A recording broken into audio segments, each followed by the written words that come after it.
അഭിനന്ദൻ വർദ്ധമാനെ നാളെ പാകിസ്ഥാൻ വിട്ടയക്കും. സംയുക്ത പാർലമെന്ററി മീറ്റിംഗിലാണ് പാക് പ്രധാനമന്ത്രി ഇക്കാര്യം പ്രഖ്യാപിച്ചത്. ഇന്ത്യയുടെ സമവായ ശ്രമങ്ങളുടെ ഭാഗമായാണ് ഈ നടപടി. പ്രതിരോധ മന്ത്രി നാളെ കശ്മീരിലേക്ക് പോകും. കശ്മീരിലെ പൂഞ്ചിൽ വീണ്ടും പാകിസ്ഥാന്റെ പ്രകോപനം. സംയോദ എക്സ്പ്രസ് സർവീസ് പാകിസ്ഥാൻ നിർത്തിവച്ചു.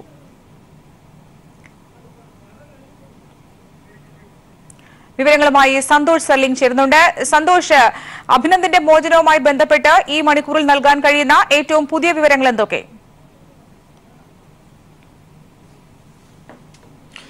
ഇപ്പോൾ വിദേശകാര്യ മന്ത്രാലയം അഭിനന്ദൻ വർദ്ധമാനെ തിരിച്ച് ഇന്ത്യയിലേക്ക് എത്തിക്കുന്നത് എങ്ങനെയെന്ന് സംബന്ധിച്ചുള്ള ചർച്ചകളാണ് നടത്തുന്നത്. നാളെ ഒരു 10 മണിക്കുള്ളിൽ തന്നെ വർദ്ധമാനെ ആഗ്രയിലെ വാഗയിലെ ഇന്ത്യയുടെ പാകിസ്ഥാനിലെയും പ്രധാനപ്പെട്ട അതിർത്തി ഗേറ്റ് വഴി ഇന്ത്യയിലേക്ക് എത്തിക്കാൻ തന്നെയാണ് ഏറ്റവും അവസാനം തീരുമാനമെടുത്തിരിക്കുന്നത്. ഇതിന്റെ സമയത്തിൽ മാത്രമാണ് ഇപ്പോൾ ചില മാറ്റങ്ങൾ ഉള്ളത്. ഇപ്പോൾ പാകിസ്ഥാൻ ഹൈക്കമ്മീഷനിലുള്ള സൈനിക അറ്റാഷെ അദ്ദേഹത്തോടൊപ്പം വാഗ അതിർത്തി വരെ എത്തും. വാഗ അതിർത്തിയിൽ ഇദ്ദേഹത്തിന് വലിയ സ്വീകരണം നൽകുകയും ചെയ്യും എന്നാണ് ഇപ്പോൾ വിദേശകാര്യ വകുപ്പിൽ നിന്ന് ലഭിക്കുന്ന സൂചന. എന്തായാലും പാകിസ്ഥാൻ പ്രധാനമന്ത്രി ഇമ്രാൻഖാന്റെ പ്രഖ്യാപനം ഇന്ത്യക്ക് വലിയ ആഹ്ലാദകരമായ ഒരു കാര്യമായിരിക്കുന്നു. അദ്ദേഹം ഇന്ന് പാകിസ്ഥാൻ പാർലമെന്റിന്റെ സംയുക്ത സമ്മേളനത്തിലാണ് ഇന്ത്യൻ വൈമാനികനെ തങ്ങൾ നാളെ തന്നെ വിട്ടു നൽകും എന്ന് പ്രഖ്യാപിച്ചത്. ഇന്ത്യയെ സംബന്ധിച്ചിടത്തോളം ഇത് ഏറെ നയതന്ത്ര ചർച്ചകൾക്കൊടുവിൽ ലഭിച്ച വിജയം എന്ന് തന്നെ പറയാൻ കഴിയും. കാരണം ഇന്ന് രാവിലെ പാകിസ്ഥാൻ അവരുടെ നിലപാട് മാറ്റി ചില ബ്ലാക്ക് മെയിലിംഗ് തന്ത്രങ്ങളുമായി മുന്നോട്ട് വന്നിരുന്നു. ഇന്ത്യ എല്ലാ ചർച്ചകൾക്കും വരണം എന്ന് മാത്രമല്ല, നിലവിലെ പ്രശ്നം പരിഹരിക്കണം, അത് പരിഹരിച്ചാൽ മാത്രം അഭിനന്ദൻ വർദ്ധമാനെ വിട്ടു നൽകാം എന്ന രീതിയിലേക്കൊക്കെ കാര്യങ്ങൾ പോയിരുന്നു. പക്ഷെ അതിലേക്കൊന്നും ഇല്ല എന്ന് ഇന്ത്യ ശക്തമായ നിലപാടെടുത്തു. അതുകൂടാതെ രാജ്യാന്തര തലത്തിലും പാകിസ്ഥാനുമേൽ വലിയ സമ്മർദ്ദം ശക്തമായി. ഇതേ തുടർന്നാണ് ഇപ്പോൾ പാകിസ്ഥാൻ പ്രധാനമന്ത്രി ഇമ്രാൻഖാൻ വിട്ടയക്കുന്ന പ്രഖ്യാപനം നടത്തിയിരിക്കും. പക്ഷെ പ്രഖ്യാപനത്തോടൊപ്പം ഇന്ത്യക്കെതിരെയുള്ള ആരോപണങ്ങളും അദ്ദേഹം നടത്തിയിട്ടുണ്ട്. അതിൽ ഏറ്റവും പ്രധാനപ്പെട്ടത് ഇന്ത്യ മിസൈൽ ആക്രമണം നടത്താൻ തയ്യാറായി എന്നതാണ്. എന്ന് മാത്രമല്ല, ഒരു ചർച്ചയ്ക്ക് പോലും ഇന്ത്യ തയ്യാറാകുന്നില്ല. ഈ പുൽവാമ സ്ഫോടനത്തിൽ തന്നെ തെളിവില്ലാതെയാണ് ആരോപണം ഉന്നയിക്കുന്നത് എന്നും ഇമ്രാൻഖാൻ ഇന്നത്തെ പാർലമെന്റ് സംയുക്ത സമ്മേളനത്തിൽ പറഞ്ഞു. അത് സംബന്ധിച്ച് ഇതുവരെ വിദേശകാര്യ വകുപ്പ് പ്രതികരിച്ചിട്ടില്ല. പക്ഷെ വൈകുന്നേരം 7 മണിയോടുകൂടി 3 സൈനിക മേധാവിമാരുടെ വാർത്താ സമ്മേളനം ദില്ലിയിൽ വിളിച്ചിട്ടുണ്ട്. 5 മണിക്കാണ് നേരത്തെ നിശ്ചയിച്ചെങ്കിലും അത് മാറ്റി 7 മണിക്കാക്കിയിരിക്കുന്നു. സ്വാഭാവികമായി ഇമ്രാൻഖാനുള്ള മറുപടി അവർ നൽകും എന്നാണ് പ്രതീക്ഷിക്കപ്പെടുന്നത്. ഇന്നലെ 2 തവണ 3 സേനാ മേധാവിമാരെയും പ്രധാനമന്ത്രി നരേന്ദ്രമോദി കണ്ടിരുന്നു. എന്ത് തരത്തിലുള്ള തിരിച്ചടിക്കും സേനയ്ക്കുള്ള സ്വാതന്ത്ര്യം അദ്ദേഹം നൽകി എന്നാണ് അറിയാൻ കഴിയുന്നത്. അങ്ങനെ ഇന്ത്യ വലിയ തോതിലുള്ള ഒരു ആക്രമണത്തിന് സജ്ജരായിരിക്കുന്നു എന്ന സൂചന പാകിസ്ഥാൻ ഉണ്ടായിരുന്നു. ഇതുകൂടാതെ നയതന്ത്രമായുള്ള സമ്മർദ്ദവും ശക്തമാക്കി. അങ്ങനെ ഒരു സാഹചര്യത്തിലാണ് ഇപ്പോൾ ഇദ്ദേഹത്തിനെ അഭിനന്ദൻ വർദ്ധമാനെ വിട്ടയക്കാൻ പാകിസ്ഥാൻ തീരുമാനിച്ചിരിക്കുന്നത്. എന്നാലും വലിയൊരു വിജയം തന്നെയാണ്. കാരണം കാർഗിൽ യുദ്ധ സമയത്ത് പോലും പിടിയിലായ വൈമാനികൻ 8 ദിവസത്തിന് ശേഷമാണ് ഇന്ത്യയിൽ എത്തിയത്. എന്നാൽ ഇപ്പോൾ അതിൽ നിന്ന് മാറി 3 ദിവസത്തിനുള്ളിൽ തന്നെ വിംഗ് കമാൻഡർ അഭിനന്ദൻ വർദ്ധമാനെ ഇന്ത്യയിലേക്ക് കൊണ്ടുവരാൻ നമുക്ക് സാധിച്ചു എന്നത് വലിയൊരു കാര്യം തന്നെയാണ്.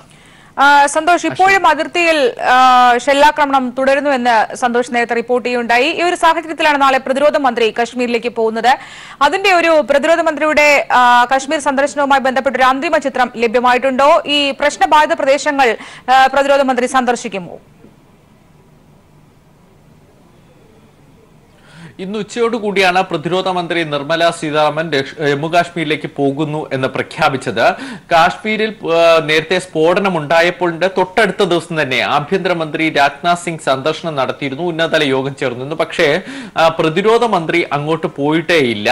ആ പശ്ചാത്തലത്തിലാണ് സംഭവത്തിന് ശേഷം ഇപ്പോൾ 14 ദിവസമാകുമ്പോൾ പ്രതിരോധ മന്ത്രി നിർമ്മല സീതാരാമൻ കാശ്മീരിലേക്ക് നാളെ എത്തുന്നത്. പക്ഷേ അതിർത്തി മേഖലകൾ അവർ സന്ദർശിക്കുമോ എന്ന കാര്യത്തിൽ ഇപ്പോഴും ഒരു വ്യക്തത വന്നിട്ടില്ല. സാധാരണ പ്രതിരോധ മന്ത്രിമാർ കാശ്മീരിൽ എത്തുകയാണെങ്കിൽ അതിർത്തിക്ക് അടുത്തുള്ള ഏതെങ്കിലും ഒരു സൈനിക കേന്ദ്രങ്ങൾ സന്ദർശിക്കുക പതിവാണ്. അല്ലെങ്കിൽ മഞ്ഞുകാലത്താണെങ്കിൽ മലനിരകളിൽ തന്നെ പോയി സൈനികരെ കാണുന്ന ഒരു പതിവുമുണ്ട്. പക്ഷെ ഇപ്രാവശ്യം അത് ഉണ്ടാകാനുള്ള സാധ്യത വളരെ കുറവാണ്. കാരണം പാകിസ്ഥാനും ഇന്ത്യയും തമ്മിലുള്ള ബന്ധം അത്ര സുഖകരമല്ല എന്ന് മാത്രം ഒരു റെഡ് അലർട്ട് പ്രഖ്യാപിച്ചിരിക്കുന്ന ഒരു പശ്ചാത്തലം കൂടിയുണ്ട്. കാശ്മീരിൽ അവർ സൈനിക മേധാവികളുമായി കൂടിക്കാഴ്ച നടത്തി മടങ്ങാനാണ് സാധ്യതയെന്നും പറയുന്നു. പക്ഷേ ഏതെങ്കിലും തരത്തിലുള്ള മാറ്റം നാളെ ഉണ്ടാവുകയുള്ളൂ. നാളെ അക്കാര്യത്തിൽ വ്യക്തത നൽകും എന്നാണ് പ്രതിരോധ മന്ത്രാലയത്തിൽ നിന്ന് ലഭിക്കുന്ന സൂചന. ഇന്ത്യയെ സംബന്ധിച്ചിടത്തോളം കാശ്മീരിൽ ഇപ്പോൾ സൈന്യം വളരെ അലർട്ടാണ്. അപ്പോൾ ഈ സ്ഥിതിഗതികൾ വീക്ഷിക്കുക, പരിശോധിക്കുക, ഇത് തന്നെയായിരിക്കാം നിർമ്മല സീതാരാമൻ ലക്ഷ്യമിടുന്നതും. ശരി, സന്തോഷ് വിവരങ്ങൾ നൽകിയതിന്. പാക് പിടിയിലായ വ്യോമസേന സൈനികന്റെ സുരക്ഷിതത്വത്തിൽ രാജ്യം ആശങ്കപ്പെടുമ്പോൾ തെരഞ്ഞെടുപ്പ് പ്രചാരണം നടത്തി പ്രധാനമന്ത്രി നരേന്ദ്രമോദി. ബിജെപി ഭാരവാഹികളുമായി മോദി ദില്ലിയിലിരുന്ന വീഡിയോ കോൺഫറൻസിലൂടെ നടത്തിയ സംവാദത്തിൽ പിടിയിലായ സൈനികനെ കുറിച്ച് മൗനം. പ്രതിപക്ഷ പാർട്ടികൾ എല്ലാ പരിപാടികളും റദ്ദാക്കുമ്പോഴാണ് മോദിയുടെ ഈ ആഘോഷം. വ്യോമാക്രമണം കർണാടകയിൽ ബിജെപിക്ക് തെരഞ്ഞെടുപ്പ് വിജയം സമ്മാനിക്കുമെന്ന മുൻ മുഖ്യമന്ത്രി BS യെദ്യൂരപ്പയുടെ വാക്കുകളും വിവാദമാകുന്നു. 40 സൈനികർ മരിച്ചതും ഇന്ത്യ പ്രത്യാക്രമണം നടത്തിയതും തെരഞ്ഞെടുപ്പ് പ്രചാരണത്തിന് ഉപയോഗിക്കുകയാണ് മോദിയും BJPയും. പാക് പിടിയിലായ വ്യോമസേന വിംഗ് കമാൻഡർ അഭിനന്ദൻ വർത്തമാന്റെ സുരക്ഷിതത്വത്തെക്കുറിച്ചും മടങ്ങിവരവിനെക്കുറിച്ചും രാജ്യം ആശങ്കപ്പെടുമ്പോൾ നരേന്ദ്രമോദി BJPയുടെ തെരഞ്ഞെടുപ്പ് ഒരുക്കങ്ങൾ വിലയിരുത്തുന്ന തിരക്കിലാണ്. ദില്ലിയിലിരുന്ന് വീഡിയോ കോൺഫറൻസിലൂടെ രാജ്യത്തിന്റെ വിവിധ ഭാഗങ്ങളിലെ 1 കോടിയിലേറെ BJP ഭാരവാഹികളുമായി മോദി സംവാദം നടത്തി. സ്വന്തം ബൂത്തുകൾ ശക്തമാക്കണം, സൈന്യത്തെ ഓർത്ത് അഭിമാനമെന്ന് പറഞ്ഞ മോദി പാക് പിടിയിലായ സൈനികനെ കുറിച്ച് ഒരു പരാമർശം പോലും നടത്തിയില്ല. വർത്തമാൻ പിടിയിലായിട്ട് 48 മണിക്കൂർ പോലും പൂർത്തിയാകുന്നതിന് മുമ്പ് തന്നെ പ്രധാനമന്ത്രി അതെല്ലാം മറന്ന് തെരഞ്ഞെടുപ്പ് പ്രചാരണത്തിന് പോയതിനെതിരെ പ്രതിപക്ഷം രംഗത്തെത്തി. The Prime Minister chose to address the booth workers of the Bharatiya Janata Party rather than address the nation. आज जरूरत देश को मजबूत करने की है कि प्रधानमंत्री जी समझते हैं कि ये समय बूथ को मजबूत करने का है. സൈനികൻ കസ്റ്റഡിയിലായതിനെ തുടർന്ന് കഴിഞ്ഞ ദിവസം പ്രതിപക്ഷം സർക്കാരിനെതിരായ ചർച്ചകൾ പോലും മാറ്റിവെച്ചിരുന്നു. ദില്ലിക്ക് സമ്പൂർണ്ണ പദവി ആവശ്യപ്പെട്ടുള്ള സമരം കേജ്രിവാളും മാറ്റിവെച്ചു. എന്റെ ബൂത്ത് മികച്ചതെന്നർത്ഥം വരുന്ന മേരെ ബൂത്ത് സബ്സെ മസ്ബൂത് എന്ന പേരിൽ മോദി നടത്തിയ ചടങ്ങിനെതിരെ എന്റെ സൈനികൻ മികച്ചത് എന്നർത്ഥത്തിൽ മേരെ ജവാൻ സബ്സെ മസ്ബൂത് എന്ന ഹാഷ്ടാഗ് മോദിയുടെ പ്രസംഗ സമയത്ത് ട്വിറ്ററിൽ ട്രെൻഡായി. അതേസമയം BJPക്ക് തെരഞ്ഞെടുപ്പിൽ വ്യോമാക്രമണം ഗുണം ചെയ്യുമെന്ന് BJP നേതാവ് BS യെദ്യൂരപ്പയുടെ വാക്കുകളും വിവാദമാകുന്നു. സൈനിക നീക്കം പ്രചാരണമാക്കിയാൽ 22 സീറ്റ് കർണാടകയിൽ BJPക്ക് ലഭിക്കുമെന്നാണ് യെദ്യൂരപ്പയുടെ വാക്കുകൾ. News bureau, Delhi. കേരള സംരക്ഷണ യാത്രയിൽ ഇപ്പോൾ അങ്കമാലിയിൽ കോടിയേരി ബാലകൃഷ്ണൻ സംസാരിക്കുന്നു. തത്സമയ സംപ്രേഷണത്തിലേക്ക്. വിശ്രമിക്കാതെ പ്രവർത്തിക്കേണ്ടതല്ലേ നമ്മുടെ നാടിന്റെ അഭിമാനമായ അരവിന്ദിനെ? വിട്ടുകിട്ടുന്നവരെ ഇവിടെ ഭരണാധികാരികൾ വിശ്രമിക്കാൻ പാടുള്ളൂ.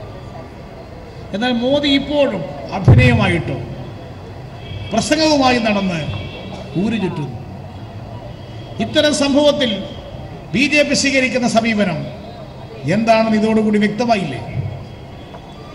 ഇത്തരം സംഭവത്തിൽ മോദിയെയും അമിത്ഷായെയും വിമർശിച്ചു പോയാൽ രാജ്യദ്രോഹം എന്ന് മുദ്രയടിച്ച് രാജ്യദ്രോഹ കുറ്റം ചുമത്തി വിമർശിക്കുന്നവരെ ജയിലിലടക്കണമെന്നാണ് പറയുന്നത്. ഇത്തരം പ്രശ്നങ്ങളിൽ ഭീകരവാദികൾക്കെതിരെ സൈന്യം സ്വീകരിക്കുന്ന നിലപാട്, അതിന് രാഷ്ട്രത്തിന്റെ മുഴുവൻ പിന്തുണ സൈന്യത്തിനുണ്ട്. എന്നാൽ അതിന് രാഷ്ട്രീയ പ്രചരണത്തിന് വേണ്ടി ഈ സംഭവത്തെ ഉപയോഗിച്ചാൽ BJPക്കാരത്ത് തിരിച്ചടി നേരിടേണ്ടതായിട്ട് വരും. അതാണ് 2004 ഇവിടെ സംഭവിച്ചത്. BJP ഭരിക്കുന്ന കാലത്തായിരുന്നു അന്ന് കാർഗിൽ യുദ്ധം. കാർഗിൽ യുദ്ധത്തിന്റെ പേരിൽ 2004 BJP വോട്ട് പിടിക്കാൻ ഇറങ്ങി തിരിച്ചു. വാജ്പേയി ഇന്ത്യ തിളങ്ങുന്നു എന്ന് പ്രചരിപ്പിച്ചു. പക്ഷേ 2004 വിജയം പ്രതീക്ഷിച്ച BJPക്ക് പരാജയമാണ് നേരിടേണ്ടി വന്നത്. ആ കാർഗിൽ യുദ്ധത്തെ രാഷ്ട്രീയ ആവശ്യത്തിന് വേണ്ടി ഉപയോഗിച്ചപ്പോൾ ജനങ്ങൾ തിരിച്ചടിച്ചു. ഈ സംഭവത്തെയും BJPയുടെ രാഷ്ട്രീയ പ്രചരണത്തിന് വേണ്ടി ഉപയോഗിച്ചാൽ 2019 2014 BJPക്ക് ഒരു തിരിച്ചടിയായിരിക്കും നേരിടേണ്ടി വരിക. ഈ സന്ദർഭത്തിൽ ജവാന്മാരുടെ കൂടെ സൈന്യത്തിന്റെ കൂടെ നിന്നുകൊണ്ട് ഭീകരവാദികളെ തുടച്ചു നീക്കാനുള്ള സംരംഭത്തിൽ രാഷ്ട്രം ഒറ്റക്കെട്ടായി നിൽക്കണം. നമ്മുടെ നാട്ടിലെ പ്രതിപക്ഷം പൂർണ്ണമായി ഗവൺമെന്റ് പിന്തുണ കൊടുത്തു. ആ വിശ്വാസത്തിലെടുത്തുകൊണ്ട് പ്രവർത്തിക്കാൻ കേന്ദ്ര ഗവൺമെൻറ് സന്നദ്ധമാവുകയാണ് വേണ്ടത്. അതീവ ജാഗ്രത എല്ലാവരും പാലിക്കേണ്ടുന്നൊരു സന്ദർഭത്തിലാണ് നാം ഇന്ന് ജീവിക്കുന്നത്. ലോകസഭാ തെരഞ്ഞെടുപ്പിൽ കേരളത്തിൽ ഇടതുപക്ഷം ഇത്തവണ കൂടുതൽ സീറ്റുകളും വോട്ടും നേടും. കഴിഞ്ഞ തവണ ഇടതുപക്ഷത്തിന് 8 സീറ്റാണ് കിട്ടിയത്. 2004 ഇടതുപക്ഷത്തിന് കേരളത്തിൽ 18 സീറ്റാണ് കിട്ടിയത്. അത് ആവർത്തിക്കാൻ വേണ്ടി കേരളം തയ്യാറെടുത്തുകൊണ്ടിരിക്കുകയാണ്. ഇടതുപക്ഷ പ്രവർത്തകന്മാർക്ക് ഈ തെരഞ്ഞെടുപ്പിൽ ആത്മവിശ്വാസത്തോടുകൂടി ഇലക്ഷൻ നേരിടാം. 3 വർഷം പൂർത്തീകരിക്കാൻ പോകുന്ന LDF സർക്കാർ ജനക്ഷേമ നടപടികൾ സ്വീകരിച്ചുകൊണ്ട് ഇന്ത്യക്ക് തന്നെ മാതൃക കാണിച്ചിരിക്കുകയാണ്. 1000 ദിവസം പൂർത്തീകരിച്ചു. ഇപ്പോൾ 1000 ദിവസം കഴിഞ്ഞ് ഒരാഴ്ച കഴിഞ്ഞു. 1000 ദിവസങ്ങൾക്കുള്ളിൽ 1500 പദ്ധതികളാണ് LDF ഇവിടെ നടപ്പാക്കിയിരിക്കുന്നത്. ഇത് സർവകാല റെക്കോർഡാണ്. അടിസ്ഥാന സൗകര്യ വികസനത്തിൽ മുന്നേറിയ ഗവൺമെൻറ്റാണ് ഇടതുപക്ഷം. 4 വരിപ്പാത യാഥാർത്ഥ്യമാകുന്നു. ദേശീയ ഹൈവേ, മലയോര ഹൈവേ, തീരദേശ ഹൈവേ യാഥാർത്ഥ്യമാകുന്നു. ദേശീയ ജലപാത 2020 പൂർത്തീകരിക്കാൻ പോകും.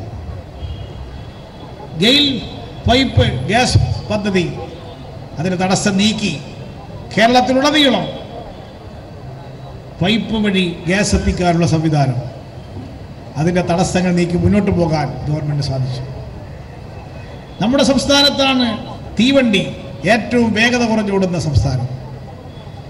ഇതിൽ മാറ്റം വരുത്താൻ ഹൈസ്പീഡ് റെയിൽ കോറിഡോർ സംസ്ഥാനത്ത് കൊണ്ടുവരാൻ തീരുമാനിച്ചിരിക്കുകയാണ്.